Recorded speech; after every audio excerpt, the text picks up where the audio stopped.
Helmet পরা শুধু আইন মানার জন্য নয়, এটি আমাদের জীবনের সুরক্ষার জন্য অপরিহার্য। দুর্ঘটনার সময় হেলমেট প্রাণ রক্ষা করতে গুরুত্বপূর্ণ ভূমিকা পালন করে। এটি এমন একটি জিনিস যা আমরা সবাই চিনি, এমনকি শিশুরাও হেলমেটের নাম শুনে থাকে।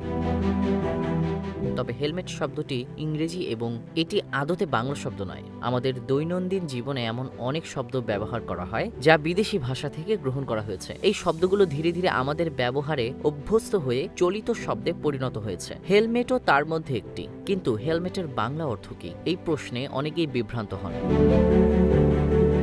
আসলে হেলমেটের বাংলা অর্থ হলো শিরস্ত্রাণ। একে মাথার বর্ম বলেও বলা হয়। এটি বাইক বা স্কুটি চালানোর সময় মাথাকে সুরক্ষিত রাখতে ব্যবহার করা হয় এবং বর্তমানে এটি পরা বাধ্যতামূলক। যারা এটি না পরে গাড়ি চালান তারা আইন ভঙ্গ করেন। শিরস্ত্রাণ বা হেলমেট শুধু আইনের জন্য নয়, নিজেদের জীবনের সুরক্ষার জন্য আমাদের ব্যবহার করা উচিত। সাধারণ জ্ঞান আমাদের প্রতিদিনের জীবনে এবং চাকরির পরীক্ষায়ও বিশেষভাবে গুরুত্বপূর্ণ। তাই এমন ছোট ছোট তথ্য জানা আমাদের জন্য খুবই উপকারী।